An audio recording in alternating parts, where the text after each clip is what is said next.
राजीव, अब मैं आपके पास आ रही हूं। राजीव, संख्या बल तो पूरा है, तो ये जो फ्लोट टेस्ट की अग्नि परीक्षा तो मैं अब नहीं कहूंगी, क्योंकि संख्या बल ज्यादा है तो आसानी से जीत लेंगे इस फ्लोट टेस्ट को और सरकार बना लेंगे, बहुमत परीक्षण में पास हो जाएंगे। लेकिन सवाल यहां पर राजीव ये है कि जिस तरीके से हालात दिखाई दे रहे हैं, एकनाथ शिंदे की सरकार क्या चल पाएगी 2.5 साल पूरी? क्या वो बड़े फैसले महाराष्ट्र की जनता के लिए ले पाएंगे, या फिर विवादों में ऐसी सरकार उलझी रहेगी? आप क्या देख पा रहे हैं?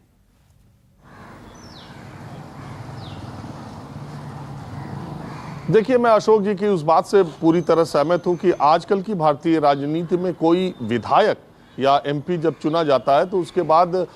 उसकी इच्छा पूरी ये होती है कि वो अपना पूरा कार्यकाल करे और किसी भी तरह कोई भी सरकार रहे, लेकिन विधानसभा या लोकसभा का विघटन ना हो, फिर से चुनाव में न जाना पड़े। इतना खर्चीला, इतना मेहनत का और इतने दांवपेच का चुनाव हो गया है कि एक बार जब सदन में विधायक पहुंच जाते हैं तो बड़ा मुश्किल है कि वो किसी विचारधारा के लिए, किसी सिद्धांत के लिए, किसी बात के लिए, किसी के प्रति समर्पण के लिए वो सिर्फ इन बातों पर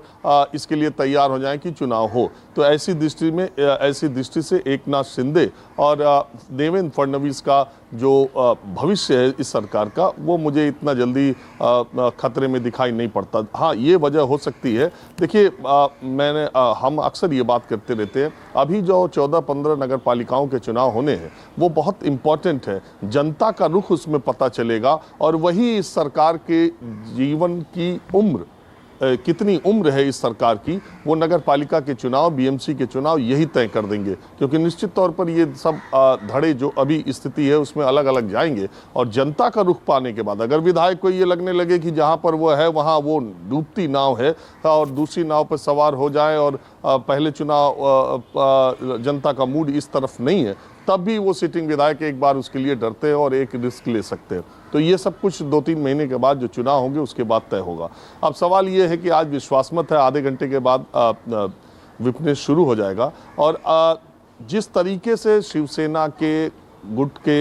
एकनाथ शिंदे गुट के नेता को और चीफ विप को विधानसभा अध्यक्ष ने पहले दिन ही मान्यता दे दी है, उसके हिसाब से अगर आज विप जारी किया उस जो नए वाले शिवसेना के चीफ विप है और उनके विप जारी करने के बाद बाकी बचे 15-16 विधायक जो विनोद कह रहे हैं 15, शिवसेना अभी कह रही है 16, अभी पता चल जाएगा कि 15 की 16, अगर वो मतदान नहीं करते हैं तो फिर अभी की नई की व्यवस्था के हिसाब से वो चीफ विप उनके खिलाफ फैसला ले सकते हैं और ये चीज़ आज सामने आएगी। मुझे ऐसा लगता है कि आदित्य ठाकरे समेत जो लोग चीफ विप का अगर उल्लंघन करते हैं तो ये शायद उनके खिलाफ कोई एक्शन न लें, लेकिन ये जरूर है कि ये दिखाने के लिए कि चीफ विप हम हैं, ऐसा कोई आदेश दे सकते हैं। अब ये जो यहाँ महाराष्ट्र विधानसभा में उठापटक होती रहेगी वो सुप्रीम कोर्ट तक पहुँचती रहेगी, अगले 2 महीने तक ये होता रहेगा। लेकिन फिलहाल ये 100% सच है कि एकनाथ शिंदे की सरकार ने विधानसभा अध्यक्ष बनवा लिया और आज के विश्वास मत में वो जीत हासिल करके महाराष्ट्र के मुख्यमंत्री का जो काम है वो आगे का करना शुरू कर देंगे। आज बाला साहब ठाकरे की समाधि पर जाने का उनका कार्यक्रम है, आनंद दीघे के स्मारक जाएंगे, ठाणे जाएंगे और तमाम मुख्यमंत्री बनने के बाद पहली बार एकनाथ शिंदे आज सार्वजनिक कार्यक्रमों में शरीक होंगे। सही कह रहे हैं राजीव, एकनाथ शिंदे शक्ति परीक्षण में फ्लोट टेस्ट में पास हो जाएंगे कि उनका रास्ता पूरी तरीके से साफ दिखाई दे रहा है, कोई रोड़ा अभी नजर नहीं आ रहा है। मेरे साथ 2 मेहमान मौजूद है, उसके नमस्कार, मैं हूं मानक गुप्ता। अगर आपको हमारा ये वीडियो पसंद आया हो तो इसे लाइक और शेयर जरूर करें और हाँ, हमें सब्सक्राइब और फॉलो करना ना भूलें